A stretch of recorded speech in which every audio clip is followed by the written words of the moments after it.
If you grew up in Canada between the 1960s and about the 1990s, chances are at some point you used Laurentien pencil crayons. Now I know people will call them colored pencils, but where I grew up, they were always pencil crayons, so that's how I'm going to refer to them throughout this video. Now the story of Laurentien pencil crayons begins back in the 1930s with the Venus Pencil Company.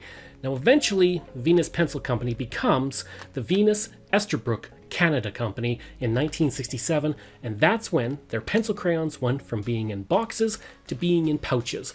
And pretty much every Canadian kid can remember the smell of this pouch. And you can't really find these anymore because they're not made anymore. This was actually sent to me by a fan who I am very appreciative of because I absolutely love this. Now in 1972, the company changed its name to Laurentien, and the reason they did that was they wanted to appeal to Quebec and be able to sell more pencil crayons in Quebec. And one really cool feature about these pencil crayons are these things right here, where you would write your name. Now people often wondered why you would write your name there. The whole point of that was to keep your classmates from stealing your pencil crayons, so that little spot there is where you wrote your name to make sure that everybody knew exactly whose pencil crayon it was.